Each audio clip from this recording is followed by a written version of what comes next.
So ఎలా చూడాలి sir? దినోత్సవంగా తెలంగాణ ప్రజల వేడుకల్లో పాల్పంచుకుంటే ఎవరైనా పాల్పంచుకోవచ్చు ఈ దేశంలో ఉన్న వాళ్ళందరూ.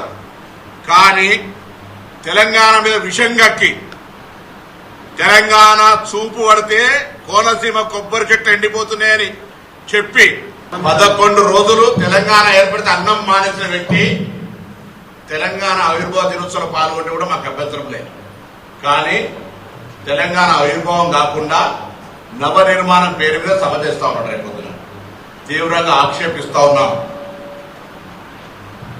ఆంధ్రప్రదేశ్ల సామెత ఉంది, కన్న తల్లికి ముక్కు పుడుక చేయనాడు, పిన్న తల్లికి వడ్డాలం చేస్తాడనే సామెత ఉన్నది. గూట్ల రాయి తీయలేనాడు ఏట్ల రాయి తీస్తున్నాడ. ఆంధ్రప్రదేశ్ ఉప ముఖ్యమంత్రిగా ఏమైనా చేయగలిగితే, ఏమైనా పీకగలిగితే అక్కడ చేయి. ఇక్కడికి వచ్చే నవ నిర్మాణ సమితి పేరు మీద నువ్వు ఇక్కడ ఏదో చేసేటువంటి కార్యక్రమంలో ఇక్కడ ఎవరు సహించడానికి సిద్ధంగా లేడు.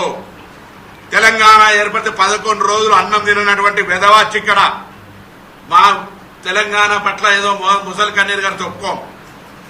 వాస్తవంగా పవన్ కళ్యాణ్ నటుడు. అది విలన్ వేషమైనా, గుండా వేషమైనా, హీరో వేషమైనా, రౌడీజమైనా, ప్రేమించే విషయమైనా, ఎంతమందిని నిజ జీవితమా సినిమా జీవితమా ఎన్ని చేసినా దట్ ఈస్ యువర్ ఇండివిజువల్. ఈ రోజు కూడా తెలంగాణలో రెచ్చగొట్టేటువంటి విద్వేషపూరితమైన వ్యాఖ్యలు మాట్లాడడం ద్వారా తెలంగాణ వాతావరణాన్ని కలుషితం చేయాలి అనేటువంటి రేటు ఫిక్స్ చేసుకొని భారతీయ జనతా పార్టీ తోటి తెలంగాణలో ఈ నటన స్టార్ట్ చేసిండు. మేము ఆంధ్రప్రదేశ్కు నేను కూడా 100 సార్లు పోయినా సత్సంబంధాలు ఉండాలని కోరుకుంటున్నాం. కానీ ఈ విధంగా తెలంగాణ చూపు పడితే కోనసీమ కొబ్బరి చెట్లు ఎండిపోతున్నాయన్నాక తెలంగాణ రక్తం ఉన్న ఏ బిడ్డ సినిమాలు అభిమానించినా అటువంటి వాని పట్ల ఇక్కడ సభకు పోతే కూడా వాళ్ళ తల్లిదండ్రులకు ద్రోహం చేసినట్టే అని భావిస్తా ఉన్నా నేను. ఈరోజు క్షమాపణ చెప్పు, ప్రసంగంలో వీటికి జవాబు చెప్పు. 11 రోజులు తెలంగాణ ఏర్పడితే అన్నం తినలే అన్న ఈ వీడియోకు జవాబు చెప్పు. కోనసీమ నా చూపు పడితే ఎండిపోయిందన్న దానికి జవాబు చెప్పు. ఇలా భారతీయ జనతా పార్టీ రెమ్యునరేషన్ ఇచ్చింది కాబట్టి ఇక్కడ యాక్ట్ చేయడానికి రాలేదని దేవుడి మీద ప్రమాణం చేసి చెప్పు. నువ్వు నమ్ముకున్నటువంటి కొండగట్టు అంజనేయ స్వామికి సంబంధించి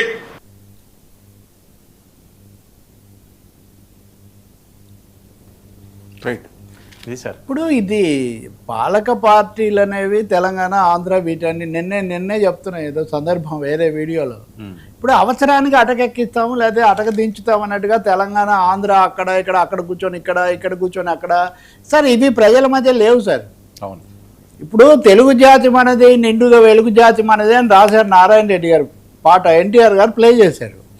ఆ తర్వాత నారాయణ రెడ్డి గారు ఏం చేశారు, తెలుగు జాతి మనది, రెండుగా వెలుగు జాతి మనది అన్నాడు. నిండుగా వెలుగు జాతి, రెండుగా వెలుగు జాతి అన్నారు. కొన్ని రాజకీయ కారణాలు అనేక వాటి మధ్యలో 2 రాష్ట్రాలుగా అది ఏర్పడింది. అంతకుమించి అన్నదమ్ములుగా విడిపోదాం, ఆత్మీయులుగా కలిసి ఉందాం అన్నది అప్పుడు అందరూ ఇచ్చినటువంటి నినాదం.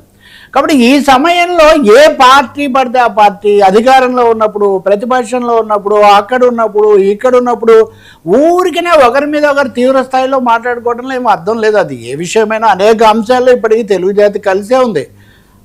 గంగా నది లేకపోతే కృష్ణానది, గోదావరి నది, కృష్ణానది 2 చోట్ల పారడమే కాదు, భాషా అన్నీ కూడా నడుస్తున్నాయి. అనేక చోట్ల అనేక విధాలుగా ఉండొచ్చు. కానీ దీని ఇప్పుడు పవన్ కళ్యాణ్ రేపు వచ్చి సభ పెట్టుకుంటే ఇబ్బంది ఏముంది? ఆయన ఏం మాట్లాడతారు, మాట్లాడిన దాంట్లో ఏమైనా పొరపాటు ఉంటే, ఆయన ఇచ్చే పిలుపులో ఏమైనా పొరపాటు ఉంటే అప్పుడు తప్పకుండా దాని గురించి మాట్లాడవచ్చు.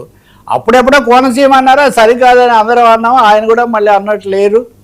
మరి రేపేమన్నా చెప్తారేమో నాకు తెలియదు. కానీ ఇప్పుడు దానికి ఒక క్షమాపణ చెప్పాలి. లేదా ఇప్పుడు ఆ సభలకు ఎవరు పోవద్దు, పోకపోతే పోరు, పోయేవాళ్ళు పోతారు. రెండవది బీజేపీ పిలుపు మీదే ఆయన ఇది చేస్తున్నారంటే అప్పుడు బీజేపీని కూడా ప్రధానంగా విమర్శించాలి కదా. ఇప్పుడు తెలంగాణలో కాంగ్రెస్ బీఆర్ఎస్ పోటాడుకున్నాయి తప్ప బీజేపీ గురించి ఎప్పుడు గట్టిగా పోటాడినట్టు మనం ఏమి గమనించాం. అందువల్ల ఇప్పుడు దీన్ని ఇంకొంచెం పెంచే విధంగా చేయటం. మూడవది ఆయన జనసేన అధ్యక్షుడు, ఉప ముఖ్యమంత్రి కూడా. ఇంకా ఆయన ఎంతసేపటికి అప్పుడెప్పుడో నటుడు, సినిమా నటులు అందరూ అన్ని పాత్రలు వేస్తారు సార్. మొన్న రామారావు గారి విగ్రహం పెట్టాం మనము.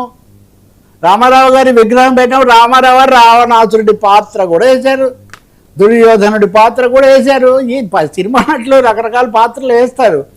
నిజం చెప్పాలంటే హైదరాబాద్ భాగ్యనగరం కథ మీద మటుకు పవన్ కళ్యాణ్ చాలా మంచిది, అందులో పాట కూడా పెట్టాడు. కాబట్టి పవన్ కళ్యాణ్, నేను ఇందాక కూడా మీకు చెప్తున్నా, సనాతనము మతము అట్లాంటివి వస్తే అప్పుడు ఏం జరుగుతుందో, ఆయన ఏం మాట్లాడతారు రేపు అనేది దాని గురించి చూడాలి తప్ప ముందస్తుగానే. అంటే ఇప్పుడు ఏమవుతుందంటే కాంపిటేటివ్ రీజనలిజం, పోటా పోటీ, వాళ్ళు 2 అంటే నేను మళ్ళీ 3 అనకపోతే కుదరదు అన్నది. మొన్నే కదా రేవంత్ రెడ్డి గారు ఎన్టీఆర్ గారి విగ్రహాన్ని ప్రారంభించి ఇక్కడ ఎవరు ఇట్లాంటివి లేదు, అందరికి సంబంధించిన నాయకులు అని చెప్పింది. కాబట్టి పవన్ కళ్యాణ్ నిజానికి బీజేపీ వాళ్ళు పవన్ కళ్యాణ్ రానివ్వట్లేదు అనే విషయం పొన్నం ప్రభాకర్ గమనించారో లేదో తెలియదు, మంచి మిత్రుడే నాకు. వాళ్ళు 2-3 సార్లు పోటీ చేయకుండా ఆపుతున్న పరిస్థితి ఒకవైపు, ఆయన ఏదో ఏటికి ఎదురీది వస్తున్నారు. కాకపోతే నరేంద్ర మోదీ స్వయంగా వచ్చి ప్రధానమంత్రి ఇక్కడ పవన్ కళ్యాణ్ కానీ చంద్రబాబుని కానీ హైదరాబాద్లో కలుసుకున్నప్పుడు ఇక్కడ ఉన్న ప్రభుత్వం ఏర్పాట్లు చేసిందే కానీ ఏం అడ్డుకోలేదే. ఇప్పుడు ఆయన వచ్చి వాళ్ళ పార్టీ సభ పెడితే, అసలు జనసేన ఏర్పడిందే హైదరాబాద్లో కదా, రాష్ట్ర విభజనకు సంబంధించి నిర్ణయం అయిపోయిన తర్వాతే కదా.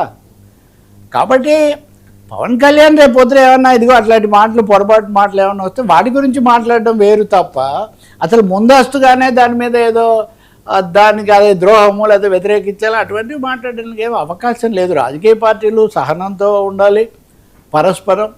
రెండో అక్కడికి వెళ్తే పవన్ కళ్యాణ్ ప్యాకేజ్ అంటారు, ఈయనేమో రెమ్యూనరేషన్ తీసుకుందాం అంటారు. అసలు ఏంటి అసలు ఇదన్నీ రెచ్చగొట్టడమా? అంటే ఇప్పుడు రాజకీయంగా బీజేపీ కాంగ్రెస్ 2 కూటములు, అందులో సందేహం ఉంది. ఈయన బీజేపీతో ఉన్నారు, సో రాజకీయంగా విమర్శించడం అది వేరు. రెండోది నిజంగా వీళ్ళ దగ్గర ఆధారాలు ఉంటే ఆ ప్యాకేజీ వివరాలు అవి కూడా బయట పెట్టొచ్చు.